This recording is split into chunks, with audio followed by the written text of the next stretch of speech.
My father was really, strict on order, organization, and the incremental completion of tasks, and also combined with my mother's push on education. As a really young child, we had to put hospital corners on our beds and our shoes were lined up, and so at 6 years old, we were forced to think along those military lines, and everything was a mission to my father. Never, there was nothing that was a basic task. You weren't just going to wash the dishes. It was a mission, that had to be completed with, military precision, down to how much dishwashing liquid you're using and how much the bottle costs. And if you use that much, and how many dishes do you wash with that amount of dishwashing liquid, and how long are you going to be able to use this dishwashing bottle, so you can relate that to how much work you have to do to be able to wash that many. Your dad sounds Indian. Yeah. I have to say, so Will, is your dad Indian? That is intense. Yeah, so it was really, his mind was like that, and I took, we always take the things we hate the most from our parents. But, from that, the gift of structure and the gift of breaking tasks down, you set the goal, but the breaking the tasks down into smaller, manageable pieces was a thing that I came out of my childhood with. For example, you met JL. Yeah. So I told when I said I wanted to be the biggest movie star in the world, and I was 18 or something. I haven't met him yet. I know you're talking about. I haven't met him yet. Yeah, I know you're talking about. Yeah. And I said I want to be the biggest movie star in the world. So the first thing that we did is we looked at, what are the top 10 movies of all time? Because if you want to be the biggest movie star in the world, you're going to have to make the biggest movies in the world. Mm-hmm. So we said, what are the top 10 movies? So we looked at the top 10 movies. We said, well, what are the patterns? What are the patterns in the top 10 movies? And at the time, 10 out of 10 were special effects movies. And 9 out of 10 were special effects movies with creatures. And 8 out of 10 were special effects movies with creatures and a love story. So, that's where the bent for me towards sci-fi movies came from, the recognition of the patterns of sci-fi creatures and a love story. So that became what we were looking for with everything. And then Independence Day was a no-brainer, and then Men in Black was, behind that. Yeah. And it's that kind of systemized algorithm. Yes, right, exactly. Yeah, looking for what is the pattern, and that's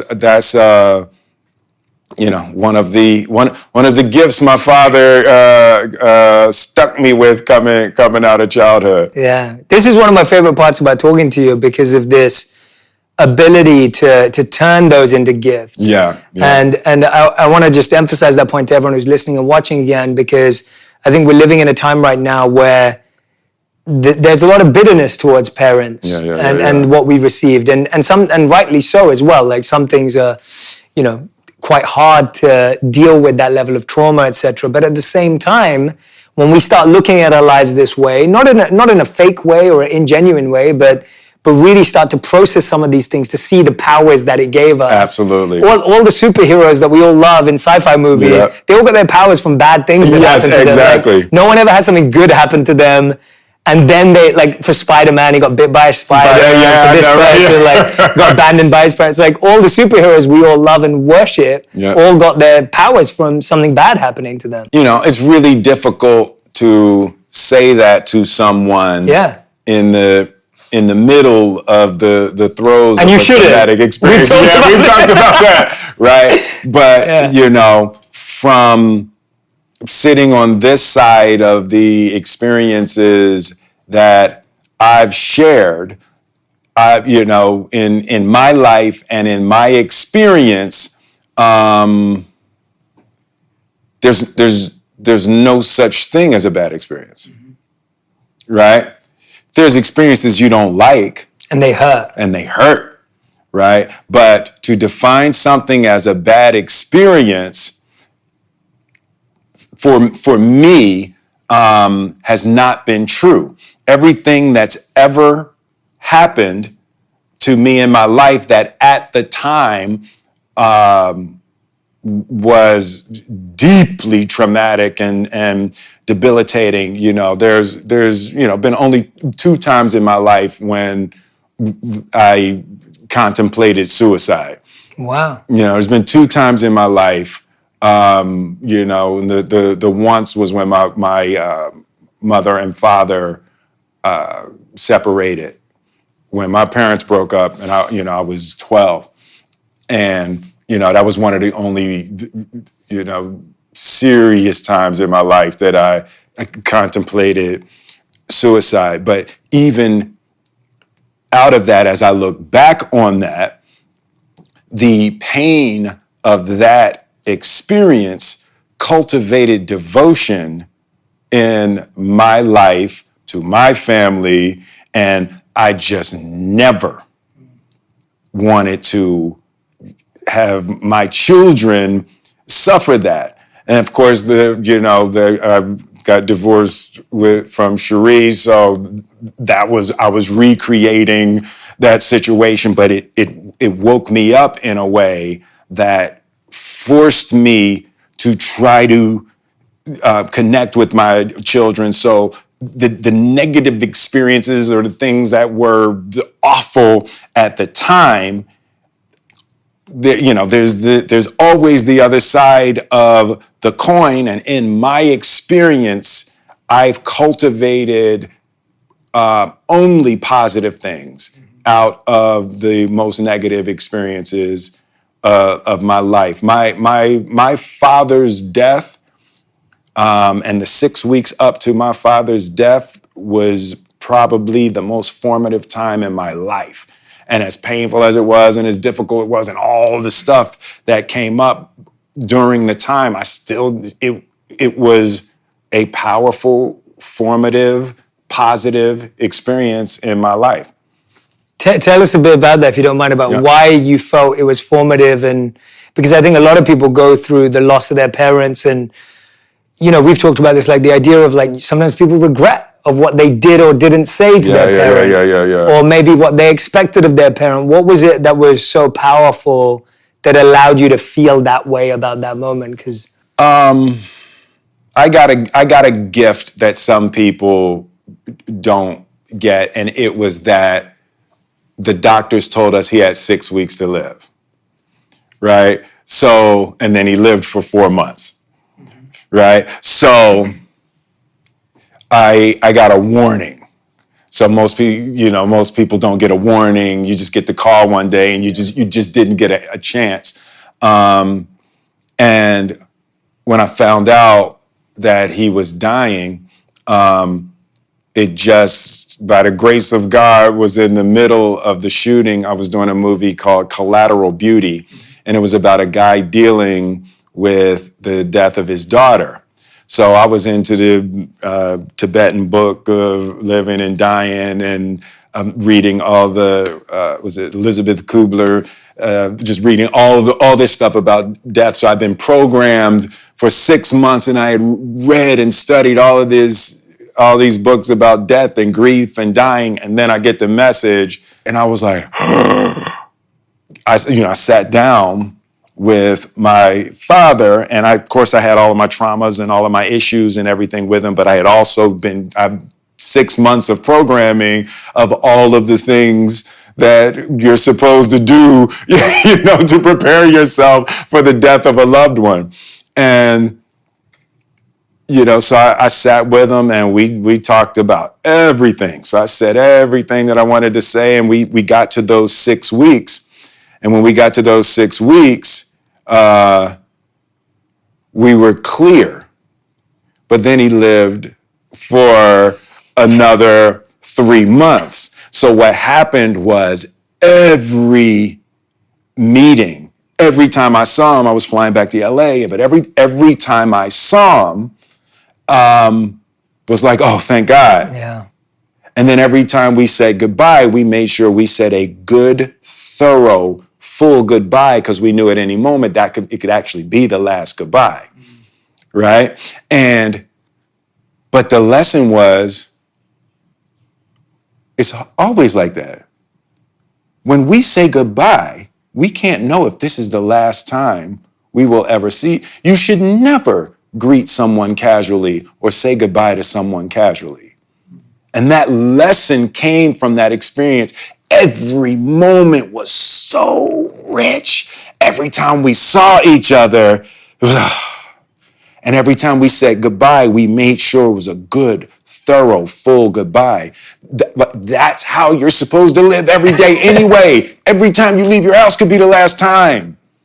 You're supposed to be in the richness of your hellos and goodbyes and thank yous, And, so I learned that lesson with my father. And then when he passed, it was easy. We were finished, and just the lesson of that kind of presence and that kind of attention and that kind of recognition that tomorrow's not promised, and just getting shaken out of thinking that you're going to have, tomorrow. Anybody who hasn't spoken to their parents or their brother or their cousin that they had a thing with or their ex and they don't talk anymore, call them right now. You just don't think you're going to have a chance to call them to tomorrow or next week. And it's like that opportunity with my father changed every relationship in my life. I've cleaned all of the relationships in my life to no regret. I do not want someone to be gone and I wish I had and wish I could have. And I'm not doing that in my life. That's beautiful, man. Thank you for sharing that. That's just, hearing you say that, I think there's a lot of people who needed to hear that. And I'm hoping everyone's going to pick up the phone and message. And if that person's not here anymore, still write them a letter. Right, absolutely. Right? If they're not here anymore and you didn't get to say all of that, write a letter. Mm-hmm. Read it out to them. Yeah. Read it to a picture of them if that's what it takes. Absolutely. Allow yourself to share and express. Yeah. Don't hold it in and hold it back, because somehow that energy will still reach that person, and that energy's left you too. So absolutely. Even if you can't call someone up today, make sure you still follow the same practice, because it's just not, it's never worth it. It's never worth it. It's just never worth it. Never worth it. And I love that idea of valuing each hello and goodbye. Absolutely. And not taking it for granted or taking it lightly. You never know whatever's going to happen, right? You just have no idea. And unfortunately, we see it. This is the, there's actually a beautiful, I don't know if we ever talked about this, there's a beautiful piece in the Mahabharata, which is the Gita is a small part of. And one of the students asked the teacher, he said, what's the most amazing thing in the world? Like, what's the most incredible thing in the world? And the teacher responds and says, the most incredible, amazing thing in the world is that we see people leave all around us, but we never think it's going to be us. I never. So you see it and you have that moment again and again, and then you lose someone in your life and you think, oh, that could be me, or that could be someone else. And you live like that for a day, and then the complacency sets back in. Absolutely. Tell us a bit about, you've been studying world religions and spiritual paths for a long time. Absolutely. And the first time I officially reached out to you and your team and everyone, which was a few years back now, was because I saw that you'd been reading the Gita. Yeah. And the Gita was obviously the book that I read and studied so deeply and fell in love with. And after having studied world religions myself too, and I've had beautiful experiences reading the Bible and the Quran and the Gita. And so when I saw you talking about it when you were in India, I was just like, wow, like this is amazing. Like I'm already a huge fan. I love Will Smith. Like how is Will reading the Gita? I was like, how did that even happen? And then when I got to know you and Jada and spoke to the family, I realized that you'd taken on a challenge to like study a world religion every year. And tell us about that and what you learned along the way. What were some of the traditions that stood out in your journey and what did you learn from them, whether it was the Kabbalah or even Scientology, all those, because you've shared so many beautiful lessons with me from what you've studied. Yeah. And I'd love to pass them on. So what was, I guess probably in the first 10 years of our marriage, that was me and Jada's bonding, right? So every year we would pick a spiritual tradition and we would study it all the way through. How did you even start doing that? Like, because when I heard you did that, I think Jada told me first, and when I heard you did that, I was just like, it just took me aback because you don't come across that all the time. And I was lucky enough to study world religions. My father started encouraging me when I was about 14 to start reading spiritual books. And I dated a Muslim girl who asked me to read the Quran. That's how I read the Quran, which was a wonderful experience in my life at 16. I read the Bible because we would celebrate Christmas and I'd feel guilty that we celebrated Christmas, but I hadn't read the Bible. Oh, right, so I started going to church on Christmas and then reading about Christ and the Bible, and I just absolutely fell in love with the scripture. And then I was just reading so many different books. And finally I came back to the Gita, which was the book I was brought up with. But yeah, tell me about even why you and Jada decided to do that. So I don't even know how it developed as a thing. I know when we got married, we were trying to decide, what church we were going to get married, and were we going to get married in Baltimore or Philly, and who was going to be the priest, and so Gammy had a different religious background than Gigi, so we were trying to figure all of that kind of stuff out, and Jada didn't want to do any of that. Jada wanted for she and I to go to a mountain, and, pledge our love and devotion to one another, to God, without, she felt like we weren't going to adhere to this specific religious tradition. We would just be picking it for her mother or my grandmother or something to try to figure that out. So I think the discussion about the religious background we would raise our children in is what came up when we first got married.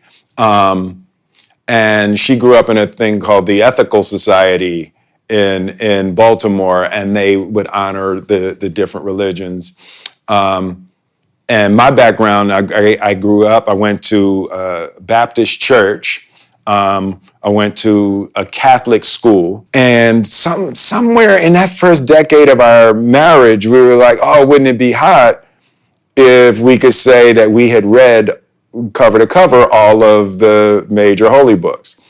And we started with the Bible, and I just remember seeing her Bible was marked. You know how I do my books now. You see how all my books are highlighted all the way through. And, she completed the entire Bible, 7 months before me, right? So now it's on, right? So then when it came to time for the Quran, I was like, I wanted to win. Yeah. Right? But, so we would take a year and we would study all of these traditions as really as a way of the two of us bonding spiritually and intellectually around the concepts and we went through Kabbalah and Scientology, and really what was happening is every time I would meet someone who was of a different tradition, I would allow that person to introduce me to what their tradition was. And then I did Ali, and so we circled back around to the Quran during that time. But we really just we love the idea of spirituality and the study of the love of God. And we don't necessarily believe in organized religion. We believe that the organizations kind of jump ahead of the spirituality. The Church of Christ is very different than Christ. The steps that Christ actually walked. So we started to notice those kinds of differences, and we really just wanted to find the truth. What is the truth? And you see how my whole family dives in. The kids are doing it now, with the Gita, and it's really just trying to find our way, in this world. Yeah, and I love that, and I was so fascinated by that myself because I saw that within myself. And so when I saw it with you and the family, I was so drawn to that because, I think that a lot of what we're trying to figure out in today's world has been suffered for long enough in an internal way that when you're diving into these books of wisdom, there's just so much there to unearth because people have been through the same challenges for decades and decades and decades. The problems have already been solved. Yeah.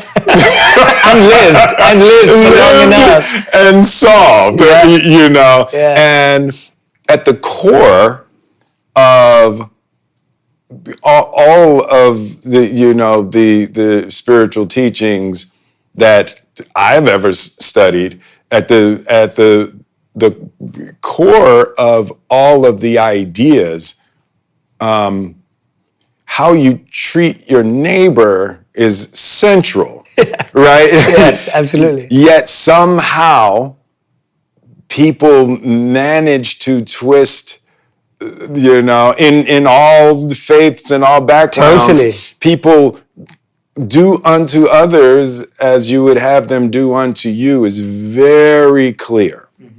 If you ask yourself that question, well, in this situation, how would I have them do unto me? And you did that, you'd never have a problem. Because the answer is never going to be, I think they should curse me out and spit on me and whoop my ass because I was tripping. It's like, I guess somebody. Maybe. No. I think you're right. I think you're right. If I were in this situation, how would I want them to treat me? Yeah. Right? It's huge. It's the most simple, yet the most profound. Our teachers in the ashram would always tell us, and I've said this to you before, but they'd always tell us that these principles, you'll learn them on day one, you'll think that you know them on day two, but you spend your whole life trying to realize them. Yes.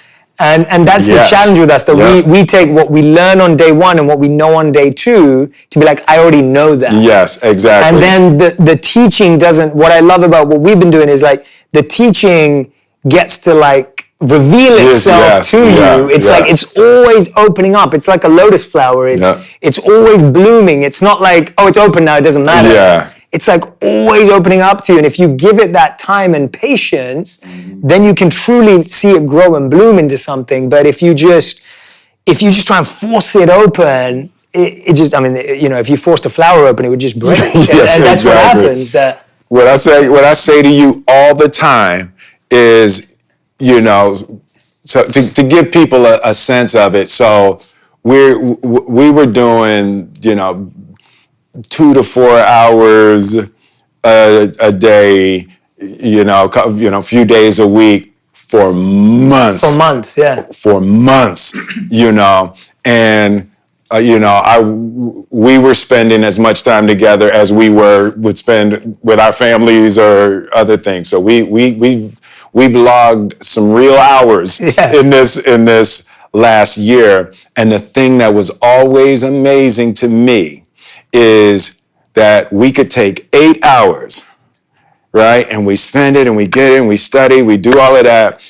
And you leave my house and I pick up my phone, how quickly somebody could snatch me. I was like, and it really is a serious moment to moment practice to remember to be nice to people. When you get sucked back into the foolishness so hard and so fast, and that was frustrating to me for a while. Like literally we would do 8 hours. And I'm great. And you wouldn't be off of the block yet. And I pick up my phone and it's a business call. And literally that fast, like literally in 45 seconds, my mind could get triggered back into that mindset. I know now that's just, it's every day. Yeah. It's, you don't get to know it and be done. Yeah. Like it's a daily practice for the rest of your life to be able to deal with the foolishness of this world in a way that's productive and kind. Yeah. Now everyone knows I'm terrible at what I do. Well, it's like, as soon as you have to do it, it's like, oh wow, like, Jay, you're really bad at this. It's like, oh, Jay, you should have left Will with a little more girth than that. I know. You couldn't even last 2 seconds with that. That's terrible. Well, you're working with years of sediment, All of us, lifetimes, like the conditioning is so strong. Yeah. And it's almost like when we start to do the work, you're walking into a garden full of weeds. Yeah. So all the flowers are covered. Mm-hmm. All the beauty of the garden is covered in weeds. Yep. And so you're cutting down the weeds. But because you've been watering the weeds for so long, they keep growing back. And so you keep cutting them down and they keep growing back. And it's the example, the analogy of the mirror that's given in the Vedic tradition around how when you walk in and you try and clean a mirror that hasn't been cleaned for lifetimes, it's dusty. Yeah. And so when you start cleaning it, the dust comes up in your face and you're like, I can't see. I can't see. And that's what we're all going through. Yeah. And when we start realizing what you just said, the day to day, it's like if all of us said we want to plant, I keep using gardening analogies, but it's only because it makes so much sense. I feel because we're so disconnected from nature, our mindset has become instant and our mindset has become now. Whereas when you watch nature's never instant. Yeah. I call that hunting versus farming. Right. Okay. Hunting versus farming, where people let's get it. Let's get it and eat. Right. That's a great. I love that. I love that. Versus no, we're gonna plant the crops, grow the. I love that. Yeah, because it's the idea that if me and you said we want to plant a tree, you'd have to come back to that tree every day to see how it was doing. Yeah. And it wouldn't be a tree for many, many years, but you'd have to come back every day, water it, sunlight, move it, replant the soil. Yeah. And that's what we're doing with ourselves. But for some reason, because we're so disconnected from nature now, we think that, if I just meditate today, then it's, it's like saying, I'll eat today and I don't have to eat tomorrow. Yeah, right. Like, I showered last week. I showered last week. I'm good. I'm good. But yeah, it's, and it was your commitment. I remember when we were on that first phone call and I was like, you were like, oh yeah, I want to work on this. I was like, how much time do you have? Like, how much time do you have? And you're Will Smith, so I'm thinking you don't have any time. And I don't know how serious you get yet. Yeah. I'm not aware yet of how immersed and obsessed you get with stuff. I'm still learning about you. And then you're like, I've got 2 hours. And I was like, all right, 2 hours a week, 2 hours bi-weekly, 2 hours monthly. You're like, no, 2 hours a day. 2 hours a day. And I was like, wow, he's real. I was like, he's serious. I was like, wow, he's for real. And then, and I'd go away and you re-inspired so much of my own study. And that's what I was telling you over Christmas. which is when we kind of broke off, as I went to London and you've been traveling. It's like I spent the whole of Christmas reading myself for 4 to 8 hours a day, meditating again. That's beautiful. Because I felt I had to be more to give you more. That's beautiful. And I think that was such a gift you gave me, where I fell back in love with what I fell in love with years ago. That's beautiful. Because of the work we were doing. Yeah. And because when you're answering someone's questions, you have to read deeper and think more and reflect more. And so for me, I went away from those meetings going, gosh, I better start reading more. That's what's so beautiful about sharing something like that together. Yeah. It was great when with the Radhanath Swami, when you told him that you were going to be working with me, and I just loved his response. He said, "Oh, that is so great. You're going to get to teach all of the things you need to learn." Yeah. I remember I was just telling him, I was explaining to him how sincere you are, and I was like, he's so serious and he's sincere, and that's when he came back to me. That's when you know you've got a good teacher. I know, he knows how to squash your ego and make you realize how small you are. And it was beautiful, because from that moment, that was my attitude when I was meeting you. I was like, I'm saying this for me. I'm saying this for, and that allows you to be so much more, just allows you to get out of the way. Yeah. And let the wisdom do its work. Yeah, that's so real. The central problem that has been the focus of my life, and everything that I've done has been centered on having a successful love relationship, right? So I saw my parents when they were growing up, and I hated that my parents' marriage deteriorated. And as young as I can remember, 5, 6 years old, I wanted to be married. I wanted to have a family. I've never been the guy that wanted to do threesomes and groupies, and I've never been that guy. I always wanted to commit and have a single successful relationship. So the scientist in my mind and in my study of spiritual texts and things like that, I've always been looking for the secret to successful love relationships. And then as I've grown, it's sort of expanded, and I'm seeing the through line. The same basic ideas are successful parenting, and the same basic ideas are being a successful follower or a successful leader or a successful student. And I started to see the central issues with all of human relating. And it's the problems, or it's not even problems. The problem is really singular.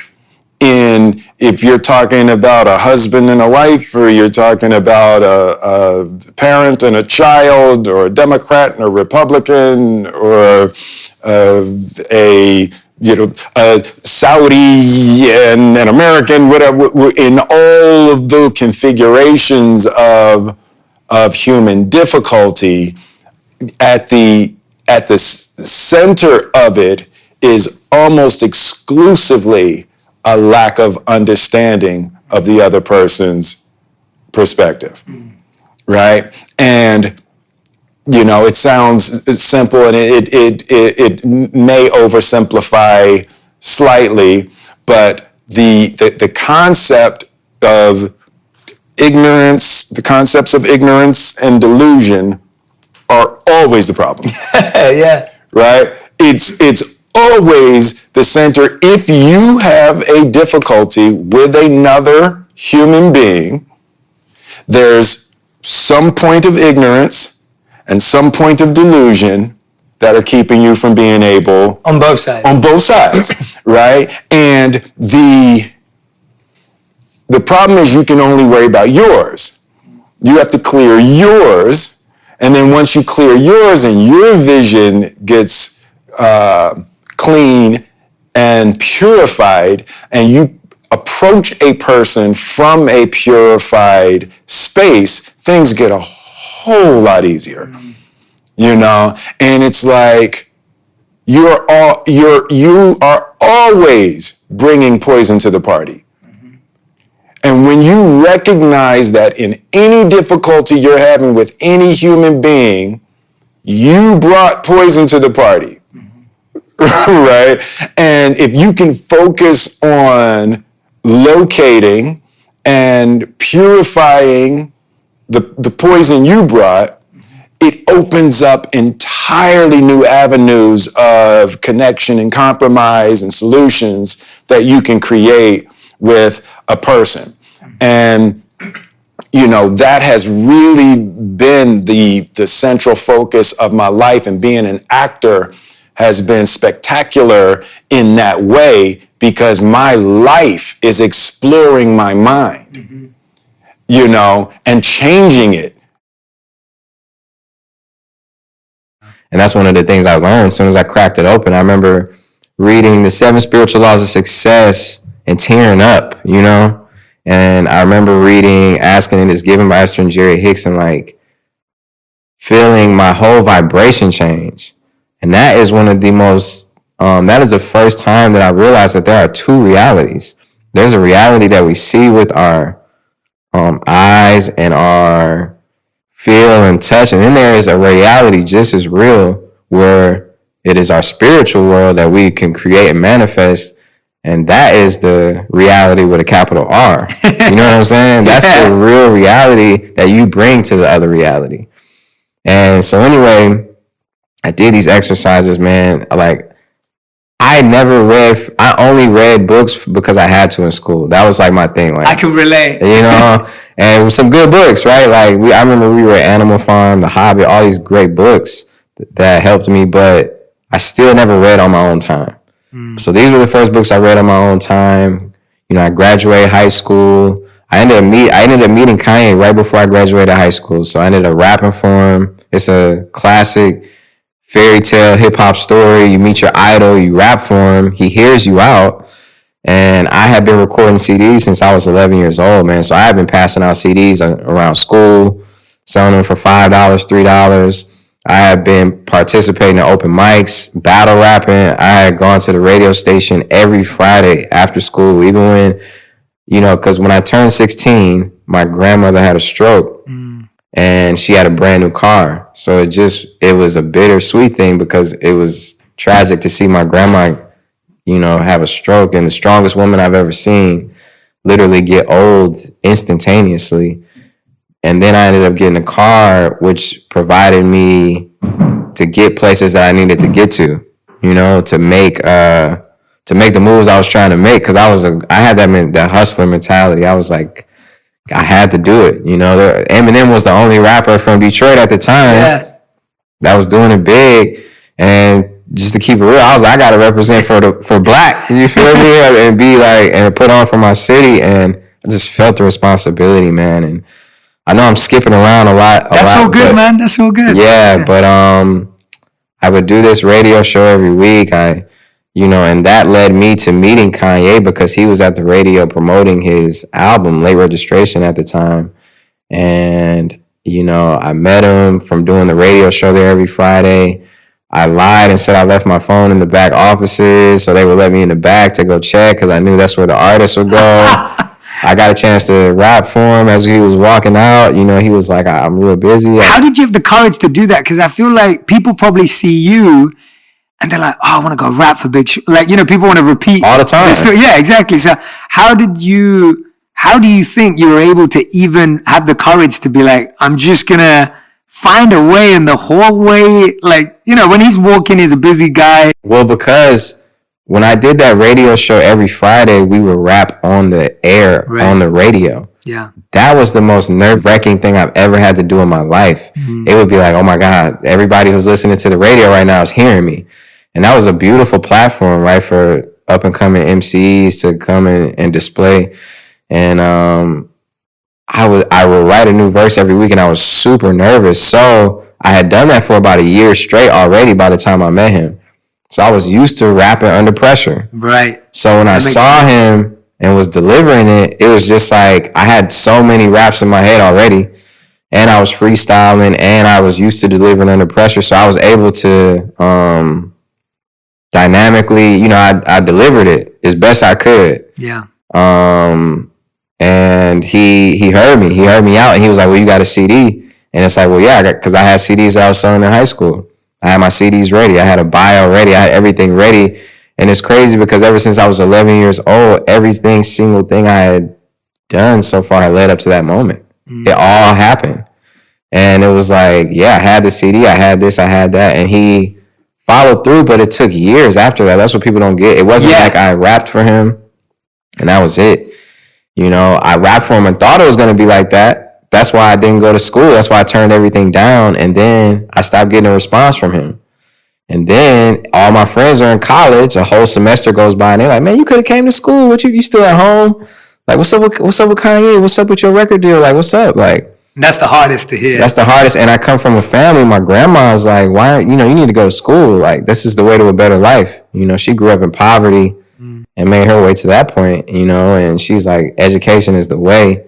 And it was the hardest thing to go against the grain, and my mom was really one of the only people who, even though she was a teacher herself, right, an English teacher, has her master's degree, she knew what it was like to have a dream, and she knew what it was like to chase it, so she believed, of course, education is important, but you can always go back and get it. You can't always live take that chance. Can't do it the other way around, yeah. So during that time period, for like a year and a half or two, what I did was, that was the first time I intentionally worked on myself.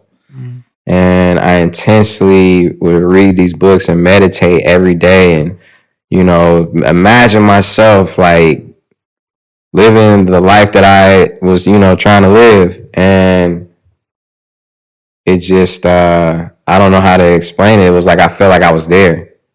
And what that did was, it put me there. It really did. To make a long story short, it put me there. What were the work that you were doing with that meditation and visioning? Because I'm sure, like you said, and I'm really glad you brought it up, because before, like you said, I was at the radio station. I was rapping live. I was nervous. Like what I find is that with yourself and stories like yours, there's manifestation, but there's also a ton of hard work in the background. Yes, it is. Tell me about that part of what were you doing in the background while you're meditating, you're envisioning, you're seeing yourself there. What's happening with rap music and music? Well, one of the things that I would do in my meditations is I would put out let me attract the people, energy, places that I need to go to the next level in my career. Let me attract the people. And I would meet people. I would meet producers, and we would lock in, and, who had a common belief is mine, or the same one, and I'm trying to get on as a producer, you trying to get on, let's work, right? And I would write things down. I treated it like it was a job. And also, one of the things I had to put in perspective is that it didn't matter how hard I was working necessarily. It really mattered how smart I was working. I had a perception, it is hard work, you're right, but I had the perception that it takes hard work, until I realized that some of the most successful people I knew would work a couple hours a day and enjoy their life. It's flowing. And at the end of me and my mom, we grew up in debt, and she worked 2 jobs. And she was working most of her life, so it just didn't make sense to me. Early on, I'm like, it's not about working hard, it's about working efficiently and smarter. So that's one of the things I really learned at that age too. So it's a big lesson. Because a lot of the other people who I would see at studios, they would be like, man, I made 8 songs today. Like, I'd be like, well, I've been working on the same song for like a week and a half, but it's not about that. It's about the product. It's about what you're doing, and not about necessarily how much you're pumping out. You know what I mean? And that was something I really had to accept, because your ego will not let you accept that sometimes. We've been conditioned, right, to think all these things, and that's I feel like one of the things your book talks about.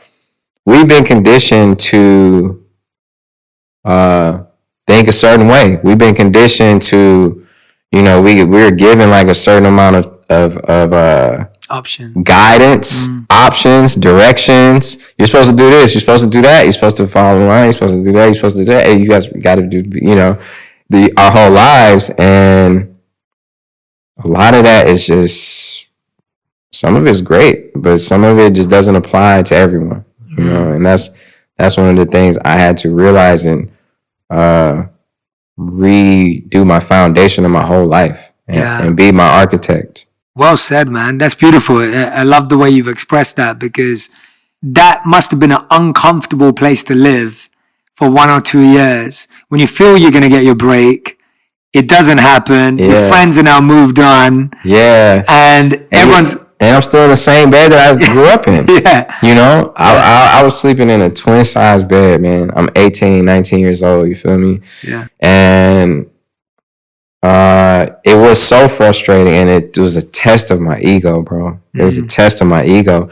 But I would visualize Kanye reaching out. I just knew that it was going to happen. I didn't know how. And like, I was like, I'm going to make it happen somehow. And it did, bro. And it's like something you got to trust. Imagine you being on a cliff and it's like, there's no more cliff there, but you like, hey man, there's an invisible bridge. If you had a guidance next to you, like you had your higher self walking next to you, and you're like, bro, there's nowhere to walk. And he's like, I'm telling you, if you take a step, it's an invisible bridge right in front of you. And that takes a lot of faith to walk on that bridge. Yeah. That you can't even see. Yeah. But that's what I had to do, because that's the decision I made. I wasn't about to go back to school at that moment. I wasn't about to go back to my friends and be like, man, y'all was right. Like, I messed up, man. I should have just, I couldn't do it, Yeah. And that may have been my ego too, but I did let that motivate me. And that's just how it went, and then he did reach out. Yeah. Tell us about that moment, how it felt internally around, were you like, oh wow, this manifestation stuff works? Was that a point where you deepened your faith and belief in the invisible bridge, where you were like, oh, this stuff really works? Or do you think you already believed that it worked and it was just about trust? Or was this like a confidence point? I had to trust it first. Yeah. Okay. I had to trust it first. Beautiful. Yeah. And that's the thing with everything. You got to trust it. And then it started working. Things necessarily don't work before you trust it. It's kind of like you got, I think that's one of the lessons I had to learn. I had to trust in me, trust myself, trust the process, trust God's speed. That expression is so popular for a reason. You can make all these plans. My grandma used to always be like, man, you make all these plans, God's going to laugh at you. Yes. Yeah. That classic saying. And she would say that to me. And so many sayings like that just means so much more now, because it's true. That's why it's so popular. What goes around comes around. All these little things that we heard. They're true. Yeah. They're true. Yeah. So it's been a beautiful time. And when he did reach out, it felt like it was confirmation that trust wasn't wasted. It's all a higher power, right? Yeah. And that is guiding us and wants to support us. Yes. And does support us. Not wants to, does support us. Absolutely. Did you ask him why it took him so long? Nah, because, I knew people who were like 30, 40 years old that never got their shot. So I'm not going to be like, man, it took 2 years. What took so long, But, and it was a process after that. And I'm not going to sit here and say life is smooth sailing. Never. It's not smooth sailing. It's like a constant unraveling experience, right? And things it's so many times, brother, things don't go my way, and I've done all the work, and I'm like, why didn't this happen how I wanted it to happen? And then sometimes I didn't expect things to do anything, and it turns out to be one of my biggest songs in my career, my biggest moments, or one of my greatest experiences, or things that I've like, okay, I put so much energy and power into this and then not do what I wanted it to do. Like, these are things that I go through on a daily basis, but I had to realize that it's all the side of life that I'm on is such a unique side, and it's the blessed side. Yeah. And that anything that happens to me, anything, you know, it's all love, it's all beautiful, you know, and it's something to be learned from it. It's something to be gained from it. It's, you know, that you when you win something, you learn something. When you lose something, you learn something. You know, you still win something. Yeah. You gain something, you know, so it's crazy, man. It's really crazy. Did you find that when you finally made it into the music industry, that there were people like you that meditated, that were visioning, that were working from this deeper core place? Did you find that, or did you find that your spirituality was almost threatened or questioned, or there weren't people seeing eye to eye? How did you feel about that? Did you find like it was still natural to stay true to what got you there? Because you had a very different journey in terms of internal journey towards music. Yeah, I would see both. Yeah. I would see people. One of the reasons I wanted to sign to Kanye, because his first album inspired me so much. Yeah, same. And I can tell that whether he knows it or not, he clearly is a manifester. Mm-hmm. He clearly is a spiritual being too, you know, or you could call it religious. To me, it's you know, there are so many similarities, right? But he is somebody who is a manifester. He's somebody who's a creator, mm-hmm. right? He's somebody who I've saw him wield ideas from, you know, the inspiration of God, or, you know, whatever he can say it is, but that drew me to him, you know what I mean? Mm-hmm. And I've seen it in a lot of people. I've seen it, you know, when I sit and talk to Jay-Z, it's like I don't have to sit and like talk to him so deeply about it. I can just tell that he has this, you know, there are a lot of people who I met, even DJ Khaled. Yeah. He's somebody who is, you know, manifesting for sure. A manifester. Yeah. You know, and then his story is crazy. I don't know if you've ever talked to him. I haven't. No. His story is crazy, man. Yeah. And, you know, it's a beautiful, beautiful story. And we all have stories. Mm. And there are people who, like, those are people who you would kind of like be like, oh, okay, I can see that. But then there are people who I also have met, or even Janae. You know, you could tell Janae is like very aware. For sure. And, you know, somebody who is spiritually in tune. You know what I mean? Yeah, that's what I love about this conversation, and all the people you're mentioning. I think we see an external PR version mm-hmm. of who we think those people are on the front cover of magazines or music videos or mm-hmm. whatever it may be. But behind everyone, there's a deeper story. Mm-hmm. It wasn't just like that. Tell us about when. I'm intrigued because I feel like a lot of people listening to us right now, they may actually feel blocked from that envisioning, right? They feel blocked, like they feel like they're not getting. When have you felt blocked, or if someone's listening and they feel blocked, what's blocking them? Like how do they remove that? How do they let go? What are they needing to let go of? Well, this is deep, dog. You're getting deep. I had to go there with you. You're giving me deep talk, so I don't want to, you know, gotta dive in. Well, one thing I've learned on my journey is that there are blocks that are sometimes placed on us from our parents or from our surroundings. And whether you believe this or not, I believe it is true, even from a past life. Mm-hmm. And it makes total sense, because I've met complete babies who were like, this is like an old man sitting here, right? He's very mature, you know, it's like, but anyway, I have worked with people who have helped me remove blocks from my life. Marie Diamond being one of them, you know, and that's a whole deeper conversation. But she has, in the last few years, is someone who has helped, who has been a mentor to me spiritually and helped me along my spiritual journey. And, you know, honestly, when I just think about the blocks that I've had in my life, so to go back to that, to think about people who are feeling blocked, know that you have to believe that you can feel unblocked. because you're giving it power by acknowledging like, I'm blocked. You're putting that out in the universe.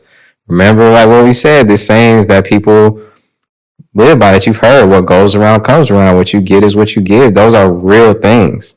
And you subconsciously, and that subconscious mind is just as powerful as the conscious one.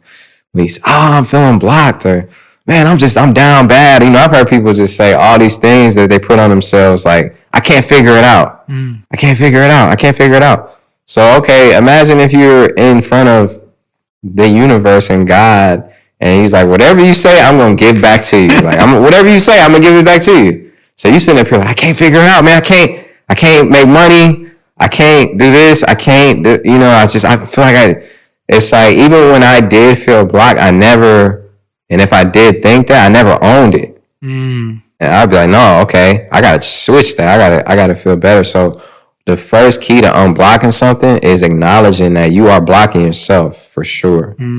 You know, and I do think there are some deeper blocks that you got to work harder on to remove, like blocks that may have not even been put there from you, so you're not even acknowledging it or know how to remove it. And there are special people who can do this, you know, that can help you get rid of it. But I do feel like you're blocking yourself, and you got to realize that.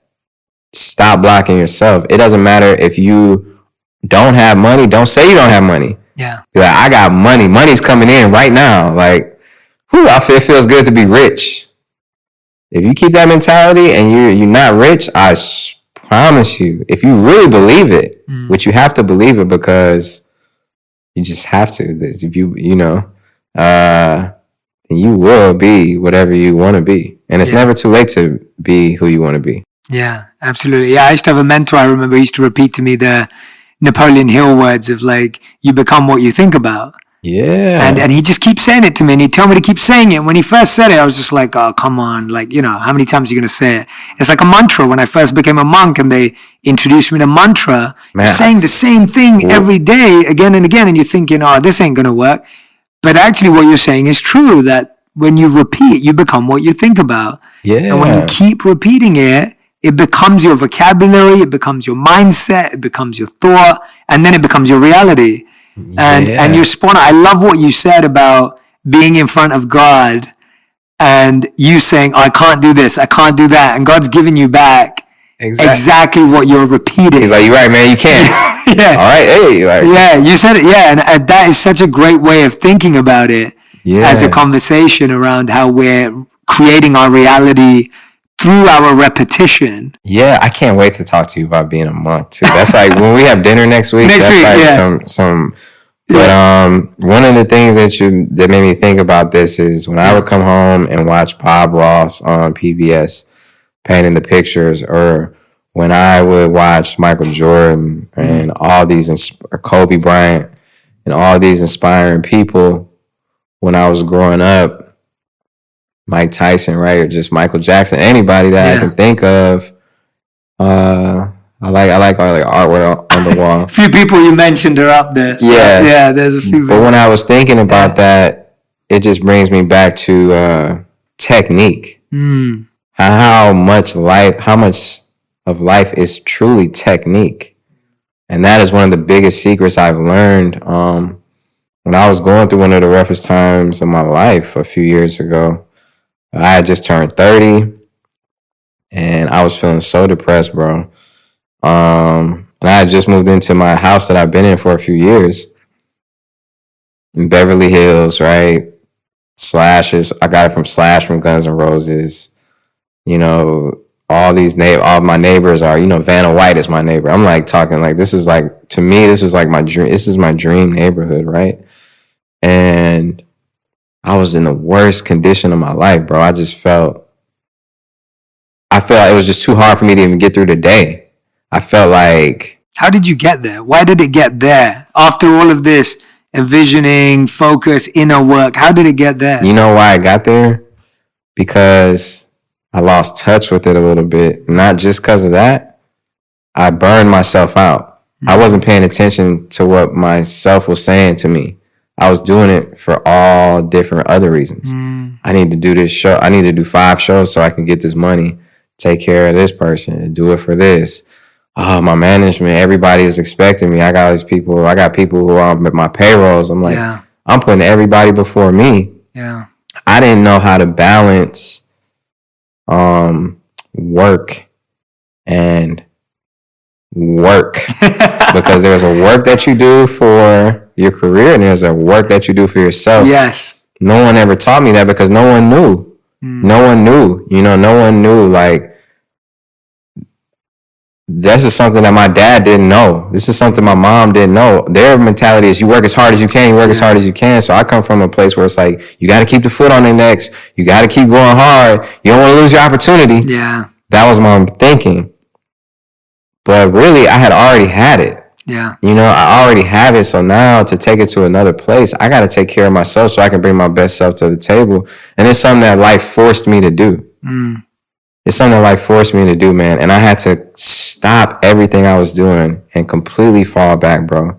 Completely fall back from looking at things about me, from being online, completely fall back from all the obligations I had to do, performances, money I was losing. Like, it was just like, I had to fall back from everything and take some time. And that's when I met Marie Diamond. And obviously I had seen her on The Secret. I knew about her. And my mom, taking one of her classes, emailed Marie Diamond and was like, hey, my son is a musician, this and this and this. And then she got an email back from Marie Diamond. My mom was freaking out. And Marie Diamond said, this is so crazy because my son has Sean on his vision board. Wow. And she goes, I've never worked with a rapper. I've never done anything like this. She's worked with big people, big clients. But anyway, that was a serendipity. That was a meant to be thing. And there came at a time right where I needed it. And I got into the technique of loving myself, bro. Bringing it back to the point I said earlier, when I would look at Bob Ross and Michael Jordan, it's all technique.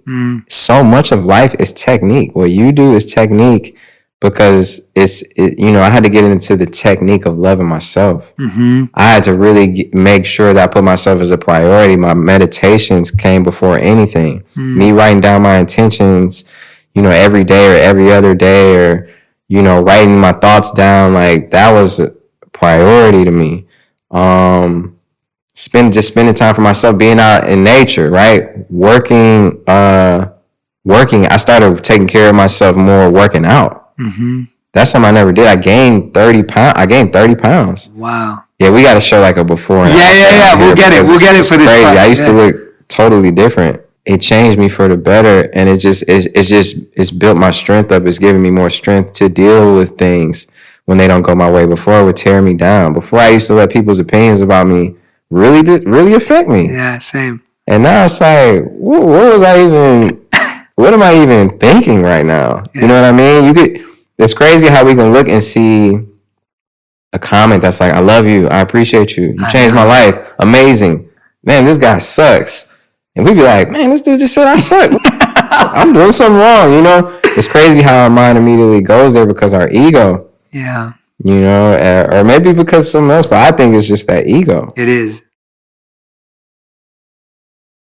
Tell me about, why do you think delusion is useful, and where have you also seen it be dangerous? Because I think both is well, I think it kind of depends on what reality you're trying to create. But I do believe in, I used to walk around saying all my beats are $1 million a beat and I'm a billionaire and I just went platinum 8 times. These are all things I would say like that had not happened. And they were insane. Me and Bugis, my best friend who started Diamond, he put out a project back in 2011 and we called it 2020, and I produced the whole thing, and we did the entire album from the perspective of 2020. So it was like we're on Rolls Royces and we just made millions of, like, it was all just distorted reality, but it ended up becoming reality. So I do believe that if you want to change your reality, you have to already believe that it is your reality. But obviously if you like are trying to do something evil or ill intent, it's not going to be great for everyone else. But yeah, just before we started recording, we were talking about, being creative and being busy. And you said something really interesting. You were just like, I'm always creative. I've always got stuff going on here. And then you were like, there's some days where I don't, feeling lazy. Like, walk us through that, because as someone who's super creative, who's loved for your creativity and how original your work is, and that's why I've always liked you. I've always felt your sound is very original and unique, and it's hard to like be like, it's not, oh, it sounds like that person or sounds like this. It's like, oh no, this is original. Like, that's where I've always resonated with your work. Tell us about how that is something you achieve, even though there are days where you kind of feel like, I just want to sleep all day or whatever. It's tough because and me and Bouyes talk about it all the time. The highs and lows of an artist is really dramatic, at least for me. Like, I'll have days, if I go into the studio and make something I love, I'm like on cloud 9, like everything is great in my life. But then I go to sleep and I wake up, and that next day, none of that matters. Like, I move on very quickly, and I'm just like, okay, now I need to make another one. But if I can't make another one, if that day I'm just not feeling it, or I go to the studio and I try and nothing works, I'm like, I should just give up. This is it. I'll never get a creative source again. You know what I mean? And it gets very like, you sink really low sometimes, especially if you go, for me, I make so much music that if I don't make a song for 4 days, I'm like, this is crazy. Like, what's happening? I'm depressed. So it's hard, but you got to just remember that you just have to have faith in sort of the creator, in the infinite. And, I don't feel like I really make music. I feel like I deliver it, because I feel like when I have those moments, it's just something that's coming to me and I'm the vessel, and now I'm just delivering it and I'm executing it and I'm almost discovering it in the studio. I don't know if I'm creating it, I'm discovering it, if that makes sense. Yeah. So you're not always going to be in that place where you're getting the message and you're getting the energy. So it just is what it is. It's just hard. It's the waiting time in between will make you feel like this is it. I'll never make another song again. What makes you feel that? I love what you just said about delivering versus creating. I think that's phenomenal, and it's explained really well. What makes you feel like you're in alignment where you can deliver versus forcing you to create? Like, what are the things that... Lack of thought. Right. Yeah. Lack of thought. Those times where you get into that place where you're not thinking and you're just feeling, and like I said, just delivering. Like, I'm not even thinking about should I say this? Like, you get the inspiration and you just execute it. That's when you just enter that flow state, and it's just special, But it's tricky. It's hard, especially like I said, as I got not even necessarily older, just more visibility. There's outside chatter now in my head.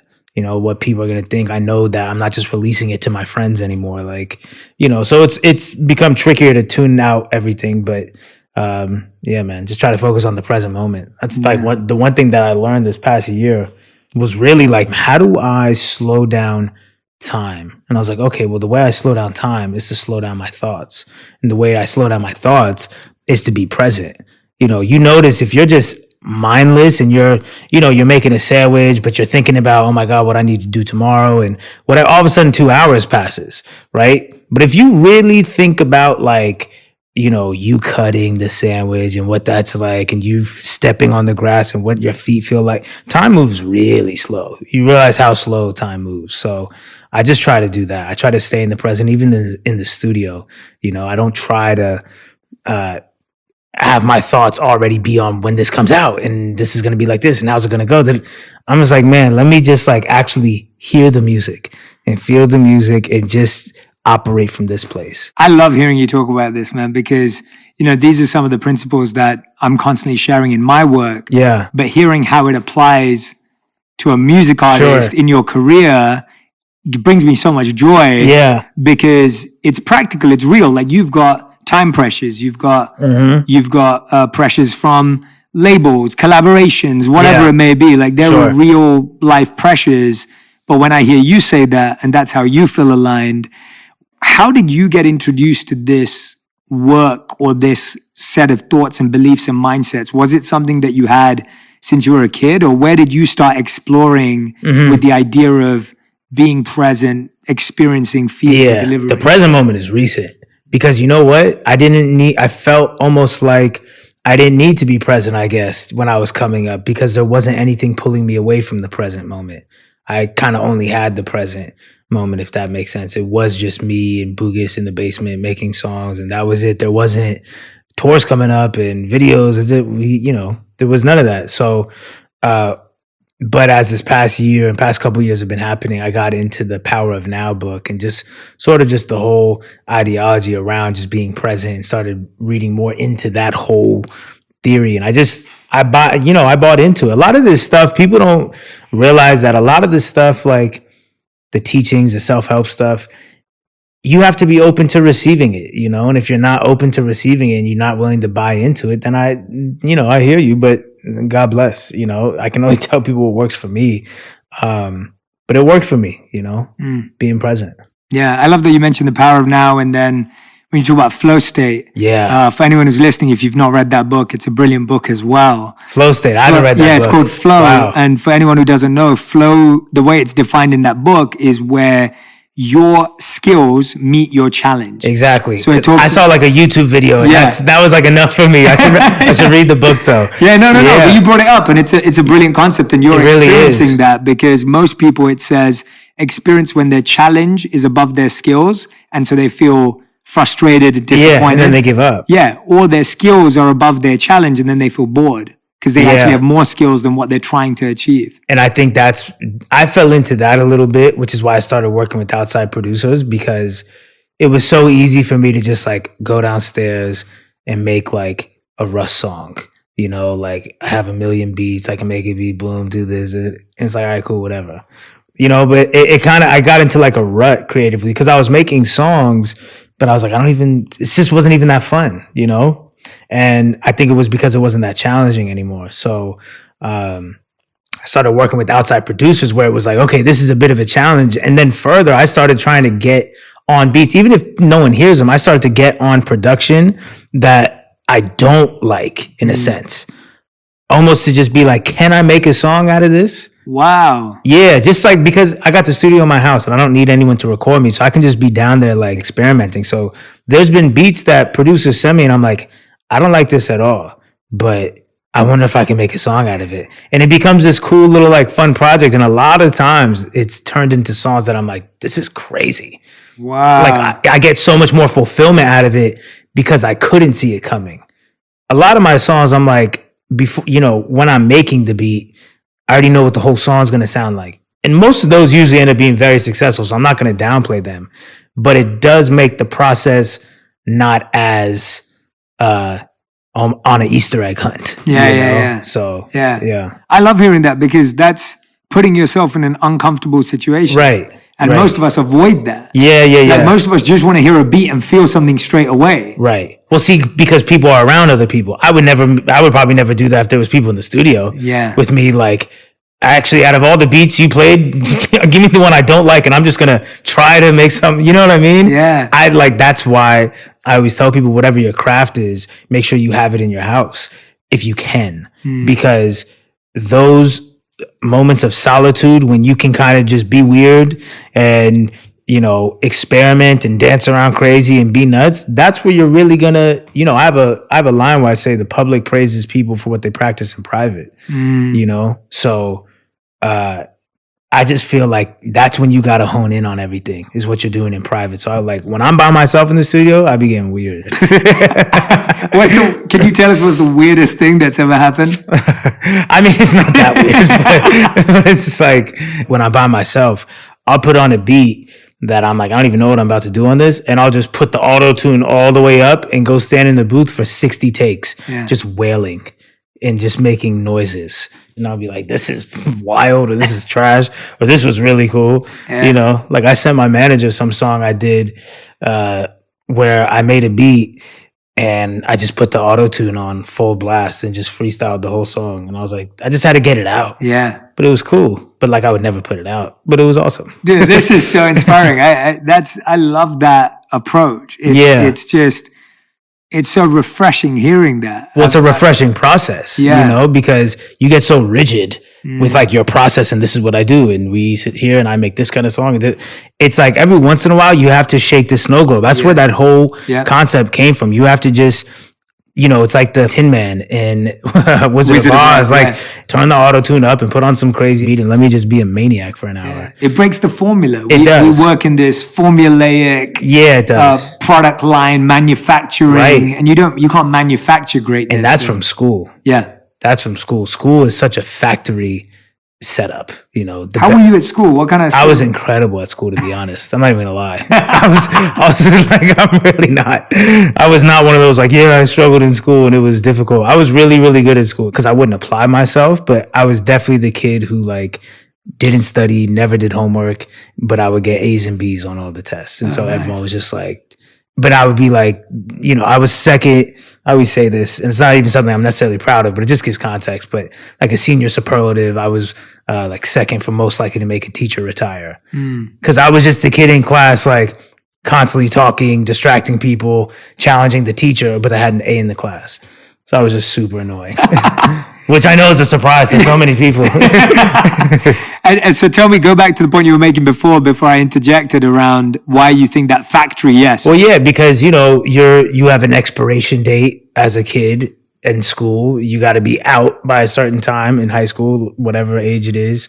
Go to this department of the building when the bell rings. You know what I mean? It's just very like there's no creativity in there. That's why I'm really big on having arts in schools and, just because otherwise you just, I don't know, just like creates these robots. I love that you break the mold. How do you get to a point though where what I find fascinating, already your process is fascinating to me. What I find more interesting though is that your ability to trust yourself when you come up with something insane. Yeah. Because very few people ever allow themselves to do a wild card thing. Right. Now, when you do a wild card thing in the studio on your own and you discover something like a sound or a auto tune or whatever it is, and you discover a beat or a sound that you're like, oh, I like this. How do you then trust yourself to go with that when you play it to someone, they might be like, all right, you're crazy, Russ. Like, this is never going to work. How do you then approach that? It's that level it's that stain of confidence that's just, you can't remove. I just still, Nas has this quote in an interview, I believe, where he said, if it doesn't scare you, you shouldn't put it out. So I've always kind of like kept that in the back of my head. I usually move with that and I'm cool with that. And I like that with my fans. What I've created is this trust and this unpredictably unpredictable sort of relationship where they know they can expect me to be doing the unexpected, meaning they know it might be raps, they know it might be singing, but they don't know what it's going to sound like, but they know it's going to be me. And so I think I've done a very good job at painting my canvas and kind of giving people who I am. So it's allowed me a lot of creative freedom. I always tell up and coming artists, like, when you're coming up, you don't want to this is my opinion. When you're coming up and you're building your fan base, you're conditioning them to expect a certain thing from you, a certain sound or whatever. And you're creating this creative window. A lot of people, if you just come up only rapping, right? And you get your whole fan base off of only rapping. Let's say, you haven't really fully tapped into you yet. And now you want to start singing. A lot of fans are going to be like, you switched up. What are you doing? And, you can lose a lot of people and they might think that you're changing when really the whole time that's been you. You just didn't have enough time to discover it. So I was really proud of myself that I was able to kind of give people the whole scope of my creativity so that when I do go left field, no one's going to be like, what are you doing? Because it's kind of like, oh yeah, that's Russ just being Russ. Like, we know that sometimes he's giving us red, sometimes it's yellow, sometimes it's orange, whatever, That's kind of why I did the artworks all like that too. Yeah. Just to let you know that all my music is all different colors. It's not just one. Just spending this time with you already, and even when you came in and stuff, like, you're someone who's very comfortable in their own skin, but at the same time, you're not arrogant and egotistic. Really? And so wow. I don't feel Did everyone hear that? Yeah, I'm just. That's I'm a first. No, I agree too. I think I bought into the own narrative. He doesn't have an ego. I love it. No, I definitely have an ego. No, I mean in the sense of let's talk about ego for a bit, because and I mean it in a good way. I was saying it as a compliment that I feel that you have a very from what I'm hearing, or at least, and I'm only basing on this conversation I've had with you, but it's like there's a stability between like knowing you want to learn more and be better, but you are confident about who you are and where you are, which is a beautiful place to be, by the way. Like, thank you. Who doesn't want to be between those two things? Yeah. How have you tempered that ego that we all have with the desire to learn and grow and realize there's more to go, but I'm really happy with what I've done, because that's what I'm hearing. But I want to kind of break that down for people, because I think a lot of people live in either extreme. Either they're celebrating their last win for like 7 years, or they're just like, oh, I'm the worst. I'm never going to win. I'm never going to win. And they don't appreciate where they are. Yeah, I think for me, to be honest, despite perception or whatever, I had to hype myself up. I had to be the biggest believer of myself. That's the only reason why any of this worked. And I think that, and because I'm very vocal about it, because I'm putting it out into the universe so that it comes back, it could come off like I think I have nothing left to learn and nobody can offer me anything. And I know it's like, no, y'all just don't know what self-belief sounds like, clearly. You might know what it looks like, and some people are just more quiet about their self-belief just to get people to like them. Otherwise you get kind of my perception. But but no, I've always still been a massive fan of people and a massive just supporter of anything dope. Anyone that knows me from when I was nothing to now, from 2 years old to now, like, if you're dope at anything, I'm always the first person to like root for you, DM you, send you advice, like, bro, hit me anytime. And even just looking up to people, I'm a fan out. I'm like, yo, you're incredible. I would love to work with you. I'm that person too. So I don't know. It's the duality. You are able to have the utmost confidence in yourself while still also knowing that, okay, but this person is really dope too. And if we come together, it could be really fire. I'm just really confident in myself. And so I'm not desperate to reach after collabs and things like that. But it doesn't mean I don't think that I know everything. And, you know, I'm always asking all my engineer friends, like, yo, what plugin is that? Like, this is crazy. Yo, you're fire. You know, and people you could ask even like Kid Super. When I first met him, the dude who made this sweater, he did my Gypsy video years ago, like 2014. And when I first met him, he thought I was hella weird or like socially awkward, because I kept giving him mad compliments, because I was it was like my first real kind of video-ish, even though it wasn't like some big production, but I was just so enamored by the process and I thought it was so dope that I'm just like, that's who I am. I'm a very complimentary person, and like, I'm always going to give people their flowers. And he was just like, I'm like, nah, I genuinely feel like that. So I don't know. I've always been able to have that level of duality. Yeah, I love the idea of that paradox. Like, it feels like it's not allowed. Like, it sounds like it should not be possible to think both those things. Yeah. But actually, that's where all the magic happens. I agree. Right? Like that we always think, no, you have to choose, you have to decide, or you're either or. But actually hearing you say that, yeah, actually, I think both those things. Yeah. I love that. And I love how that doesn't stop you from appreciating others. Yeah.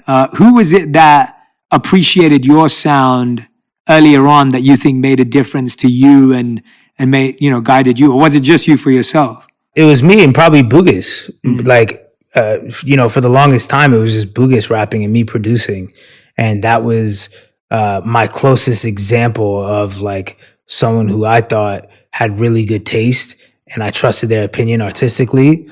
So when Boogus gave me the green light to be like, yo, yeah, you should rap, it was just kind of like, okay, well, game over for everyone else. Like, if Boogus thinks it's tight, so, and that's how it still is. Like, it's important to have, you only need one, but it's important to have at least one person who believes in you, sometimes almost more than you. And there is no jealousy or weird, you can't win because then I won't win. Like, it's a very weird thing. So I always, commend Boogus for being like the best friend you could have in something that I'm doing. You know what I mean? Yeah. Let's talk about that. Yeah. I like what you brought up there about men specifically, like, and you took me straight back to like my teenage years where I'd be best friend with a dude and he'd be like my brother, but then we'd go out and he'd be like, all right, let's see who can get more girls today. Right? Like, that would be his mentality. Or like, oh, let's see who'll be better at the sport today. And it was every time I've realized that everyone in my life, or male relationships,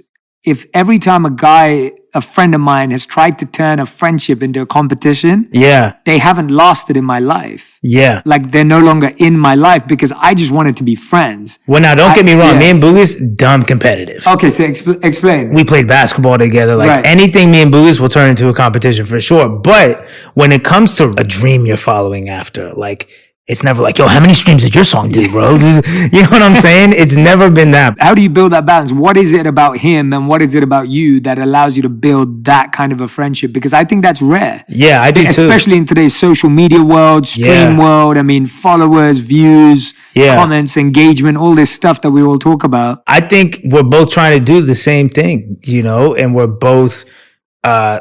both real friends before all this. And we both understood, you know, we read Napoleon Hill, so we understand the power of a mastermind. And we just, as big of egos as me and him have, we never let it get in the way of like supporting one another and any of that, you know? So I don't know. I just think it comes down to the person. Like, how real are you? You know, some people are just fake. It is what it is. Yeah. Yeah. No, and that idea of being able to have at least even one person. Just like one. Said, that's all you need. You don't need. Yeah, because sometimes we want 10 or 20 like that. And you're right, for most of us, we're lucky to have one. Yeah. And that's a good enough start. You mentioned Napoleon Hill and Mastermind. What age were you when you read that book? 17. Boogie's gave me the book. So Boogie's was putting me on to a lot of that stuff. He put me on to Napoleon Hill. He put me on to The Alchemist. You know, so that's the thing. We weren't just like the typical 17, 18-year-olds, you know, hanging out. We graduated high school 17 and we just were locked in the studio from then until now, you know? So it was a lot of self-discovery, but out the gate, once we left high school, we were reading those books. So it was just kind of like, we were ready to go mentally. Like we read those books and we're both the kind of people that we buy into something quick. And then we latch onto it, and then that's that. You know, if that's what we believe, you can't tell us anything different. You know, like if I went vegan for a year because I watched one documentary, and like that was that. Like once something clicks in my brain, I'm done. You know what I mean? Like right now, I haven't had bread or grains in 2 weeks because I just like woke up and it clicked. Like my brother, nutritionist, told me and I latched onto and boom, that's it. Me and him have always been very good at just, once we decide something, that's what it is. He lost a bunch of weight, you know, 30, 40 pounds because he just decided I'm done, you know? So once me and him decided this is what we were doing with our lives, there was no, but maybe we're not doing it with our lives this was it. And we were both fully committed, and every day and every second of our lives was committed to this, you know? It was just something I did within my community, but as circumstance goes, you know, sometimes destiny finds you, and you try and push something away. Many times, I think, you know, Jay and I have had probably many conversations over the years where I've been like, I just don't know if this is what I meant to do, or like, yeah, I do this, you know, that kind of thing where you keep trying to turn away from something, but it kept coming back to me, kept knocking on a door. Both of us kept on trying to go, no music. Yeah. No music. And it was like, yes. Yeah. You know, like when you have to write on a form, you know, occupation, and I would always stop and be like, what do I write there? You know, because I wrote, I did art, I was a dancer, but I didn't want to write musician or artist or writer. I just didn't know what to write because I didn't fully identify with being able to say, this is what I am. So yeah, it came bit by bit. And I think one of the big catalysts for me with feeling confident to try to accept the role of, you know, embracing my creativity and engaging it in service of spreading this type of music more is the fact that yoga, meditation, mindfulness, those things over the last 10 years became so much more mainstream than they ever were. And when I was a child, I never would have imagined that would be the case. I thought that was just the strange way that I grew up, you know? And that, like, kids used to ask me, like, so why don't you know, like, why are you vegetarian? And why do you have a name like that? And stuff like that. Jeez, I know. But now it's like, no, this is pretty normal, especially in LA. So yeah, it's been a journey, but I'm so grateful to be doing this now. It brings me so much fulfillment. Yeah, we're grateful to you too for sticking it through and continuing on, and we're never going to let you quit. So I don't want to quit. Ronnie, music is gonna keep coming back. but we love that. Yeah, we love that. Both of you, for everyone who's listening and watching, I think there's such a pressure these days for young people, especially to find their purpose or discover what they want to do for the rest of their lives. And you can see in both of the way you were experiencing, it's kind of not been like that. It's kind of been much more of this meandering path and kind of getting lost and then refinding and then feeling stuck and then questioning everything and then finding it. And this almost like magical approach to like, I found my purpose or I found my, calling. Exactly. It doesn't work like that. And it's nice to see two people who are creating and artistic, but it's kind of coming over time. It's such a process. It's such a journey, and there's so many internal obstacles that need to be looked at and that need to be worked on until you can step into your calling, until you can step into your purpose fully. And God knows I'm still trying to step in. Yes. I'm still trying to step in. Yeah. What would you say are both of your, daily things that you do in your lives that help enrich you or uplift you? What are the things that you've started to do? Yeah, and I think on a daily basis, because I feel like they're the things that really make, a difference if you're doing something regularly. You're so good at this. Yeah. I've watched a few of your... No. I haven't, but thank you. Please continue. Well, I find that daily meditation, I practice mantra meditation daily, and that is something that I really hold on to. Like, I imagine, if you take life to be like a river, that is, the current is flowing very fast.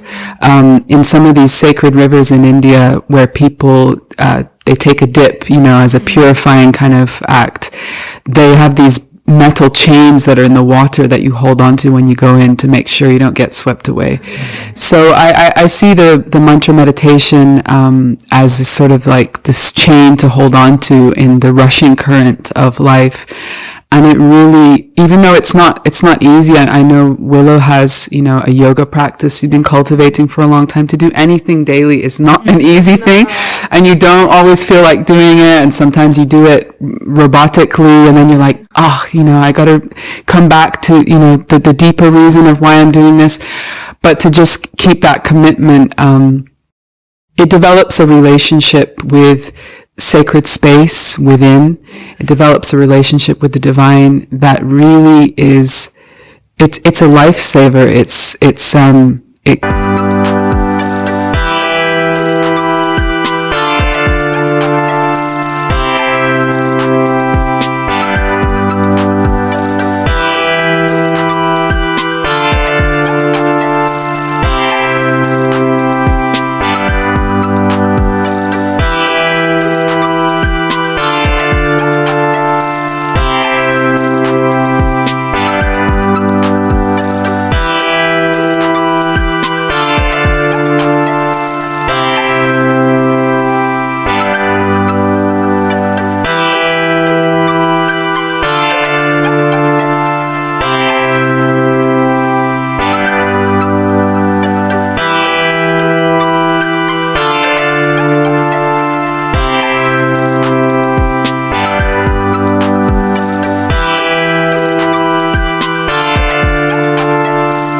Gives me inspiration, it gives me sense of connection, and it's a meditation. The particular mantra that I recite daily, the meditation is on how can I be of service, and a prayer for service. Please allow me to be of service in this life. So I love how Willow was describing that service. It brings you out of that space, because every day we have to push against our tendency to be self-absorbed. It's like at every moment we tend to be caught in our head thinking about our own worries and things like that, and to turn it around to how can I serve. It's such a dramatic state change, and So for me, that helps. It helps then, whether I'm doing one thing or another, just to keep connecting with that core reason of why, of what is the purpose of my existence, to serve. It makes things a lot more simpler and joyful. Yeah.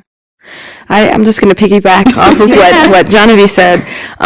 Yes, I've been cultivating a yoga practice for about, I want to say, 2 years, year and a half. We see those posts. Yeah. I want to say 2 years or a year and a half. And, another thing, aside from meditation that I try to do daily, sometimes it doesn't happen. I read every day. Right now I'm reading Inner Engineering by Sadhguru, so that's something that I've been putting my time into every day.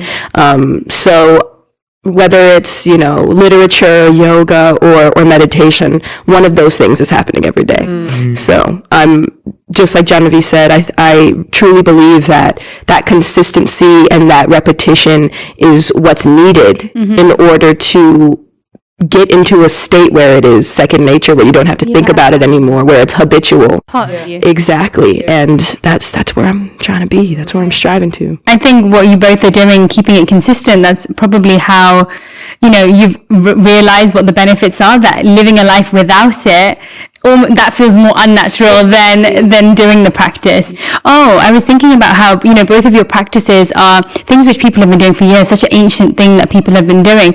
But what's incredible about your music is that I think it's shown so many people who are probably unfamiliar with meditation, unfamiliar with yoga, or see it as something that's so unfamiliar, that meditation music or mantra music is for everybody. Like, it's such a universal thing that so many different types of people can connect to it just by your different backgrounds, that you two have connected to it in such a different way.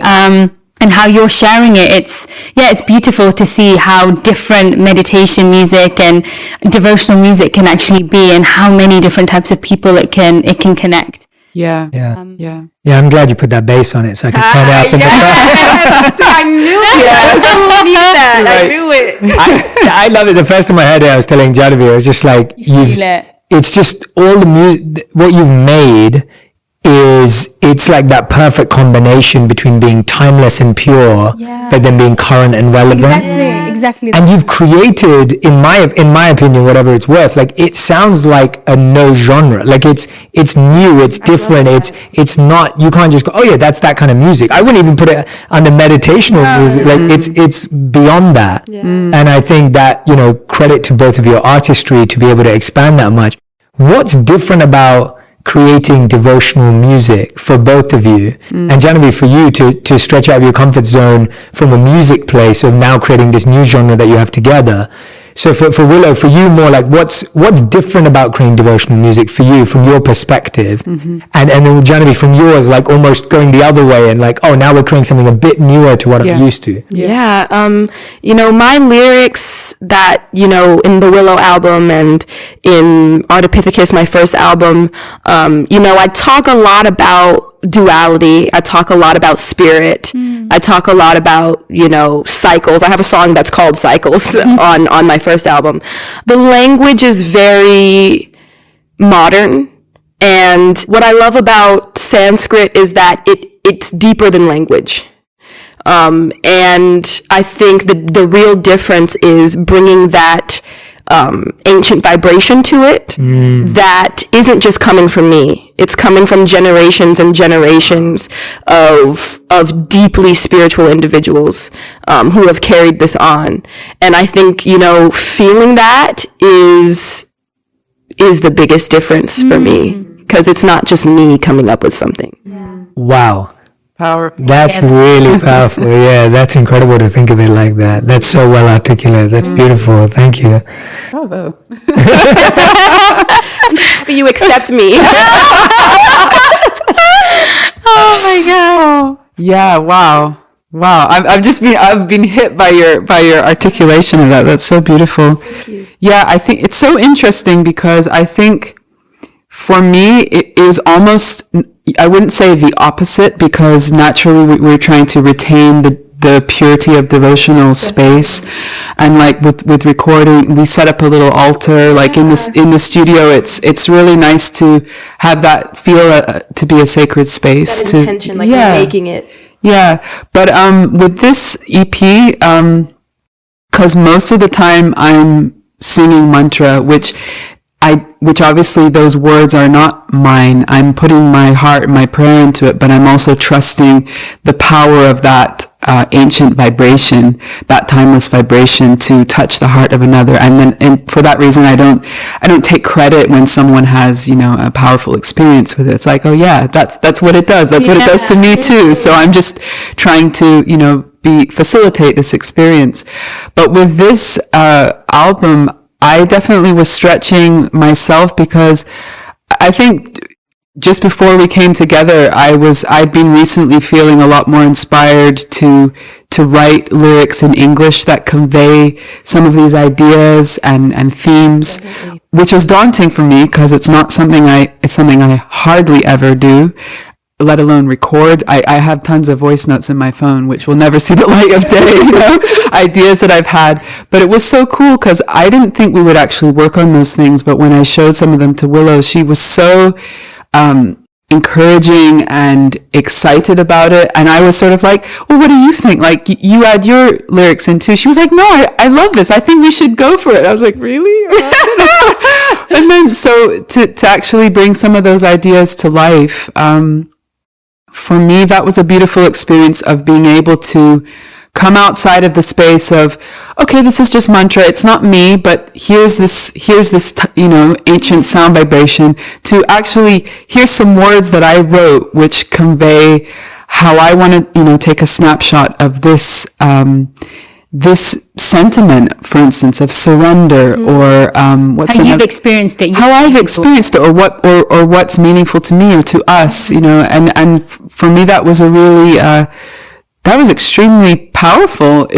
I came away being like, whoa, I didn't know I could do that. Yes. So I'm so grateful for that. Yeah, it was beautiful. Yeah, I could feel that sense of hesitancy. That's why I was like, yes. I was like, let's go full fledged. Yeah. Sure. She's like, let's do it. Yeah, because I was like, you gonna know the greatness of you today. What's both of you live real lives in the real world. You go through your challenges every single day. And people who listen to this are going through their own challenges. What's been something that's been really beautiful or powerful for both of you individually that you feel has helped you discover answers at tough times, or find new directions at tough times? What is it that both of you have turned to in your own life, whether it be musical or not, that you think that almost, what is it that people can do to express themselves more? Because it feels like so many of our feelings do get bottled up and do just get thought about inside. What has been powerful for you individually? I mean, it might be a little unorthodox, but I actually really, really enjoy looking at myself in the mirror and explaining, having a conversation with myself, basically. Like when I'm having tough emotions that I feel like I don't want to express to other people, or I feel like embarrassed or whatever it is, I always try to just look at myself and be like, no, you're valid. Like, explain the full depth of everything that you're feeling, and then look at yourself and explain back to yourself why those emotions, not why those emotions are okay, but accepting yourself in a certain way. And, sometimes when the FaceTime doesn't work and people don't answer their phone, you can talk to yourself. And it does work. It does work for me. It does. I love that. That's so good. Yeah, I've never heard anyone do that in the mirror. I feel like it's taking journaling to another level. Yeah, you're actually facing yourself, which I think a lot of the times we are battling with our own self rather than with other people. And so actually looking at yourself in the mirror and speaking to yourself is so powerful. It gets deep. The tears start flowing, and then you start looking at yourself. Exactly. And you're like, dang, I see you. We're together in this. We got each other. I love that. Yeah. That's awesome. I hope everyone tries that out this week. Yeah. Anyone who's listening or watching, try it out. I'm being serious. It's a good. Yeah. Sometimes I feel weird saying it because people, are like, "That's ridiculous," but I've done it. No. And it has stopped the tears. Yeah. Wow. Great. Yeah, I was thinking as you were speaking that for me, writing has always been a powerful one. And it's funny because I think of the page being like a mirror. And I think many people find writing to be like that. Yeah. To the point where I remember some difficult points in my life where I didn't write for a very long time. For probably 2 years, I didn't write anything on a page because I was afraid of what would come out and what I would see. I felt just this complete block, and then to release that, to start, I always feel such a relief when I put a pen on the paper and start to write. And I was introduced to the practice of free writing some years ago. There's a famous book called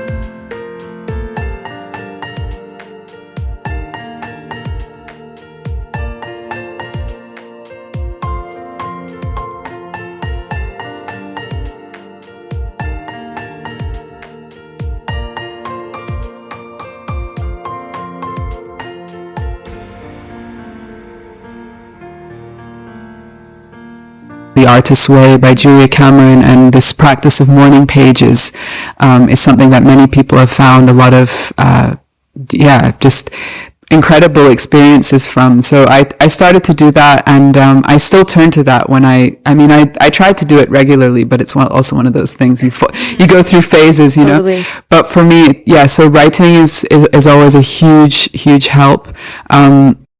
Stating the obvious, I think, kirtan, meditation, music, of course, but my other huge one, which I think Willow and I share, is to connect with nature. 100, yep. Just to walk. I think I try and go for a walk in nature every day, and without fail, it's like a balm. It's uplifting. Yes. It brings me back to myself. It sparks ideas and creativity. It's just like the road and the page. They're my two friends that really help me so much. I love that. Yeah, I love that. That's so awesome. And I guess that's what's inspired a lot of your work. I know, Genevieve, whenever you're doing your BBC Pause for Thought sessions, you talk a lot about the environment and climate change, and that where do you see that intersection between like art and the environment or climate change or expression and that? Is there a synergy there, or is it just something that you feel is a different part of you where your care comes from?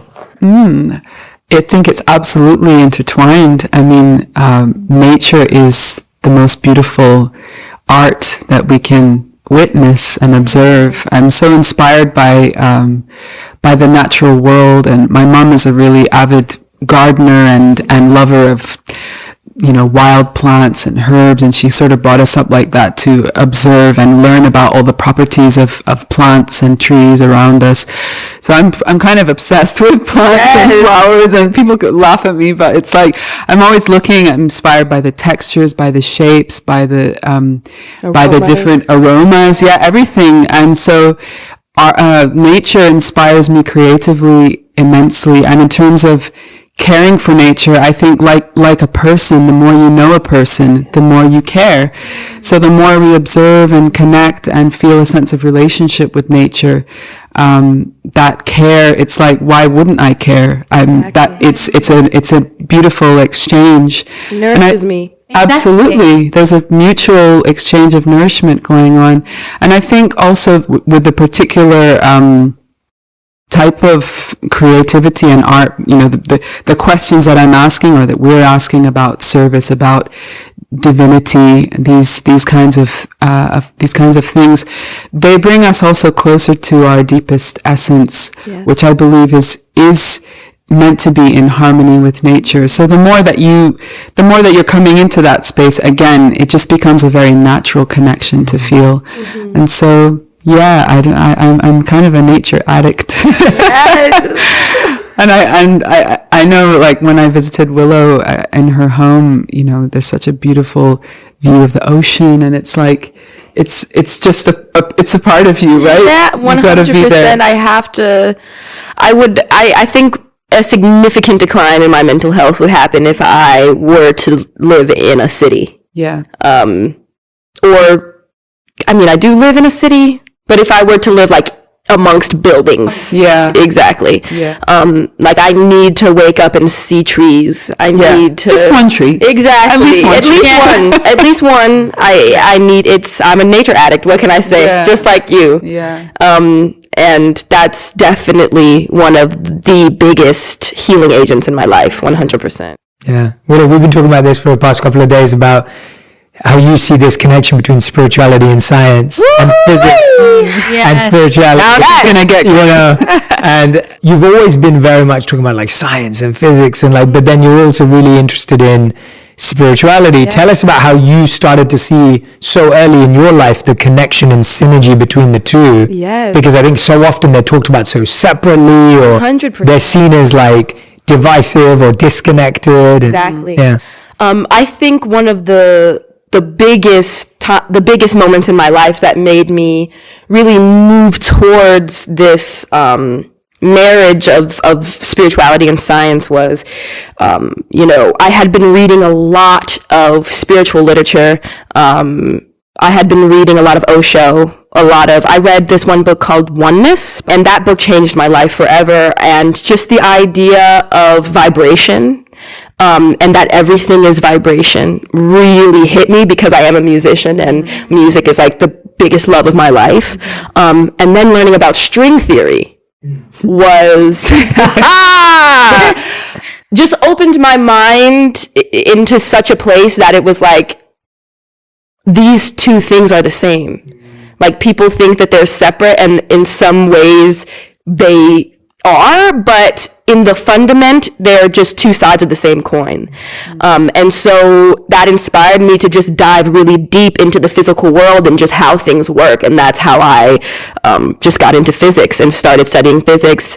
And, you know, I've been studying more of the spiritual lane recently. It's hard, I will say, to study them deeply at the same time. But I study them separately, deeply, and I go back and forth and then try to figure out how to bring them together in some way. But in my life, you know, I'm constantly relating my spiritual experiences with, you know, all of the scientific things that I've read, or, you know, just being in physics class and telling my physics teacher, like, oh, you should read this book. And he's like, okay. I'm a physics teacher. I'm not a metaphysics teacher. So I just want to continue to just get more intelligent and more intelligent while also losing my ego. I think is where I'm trying to go, which is kind of, counterintuitive. Yeah. But I think it is possible. Yeah. Absolutely. And intelligence in service. Exactly. And so that's really just, I have lots of goals. But that's one of them. Save the world. Exactly. Yes. I have lots of goals. But they all give me joy, and really just my curiosity for both makes life just exciting. You know, those two things just make my life feel exciting to me. Yeah. I actually think that paradox is what makes it exciting. Yes. If your pursuit was only to become intelligent, you'd get bored. Exactly. And if your pursuit was only to remove ego, it wouldn't be as exciting. Exactly. It would be quite tough. And so actually, both of them together is a beautiful path, and often the path that can only be walked when you do both paths to really get it right. So 100%. I love that. 100%. I love that. What were you going to ask?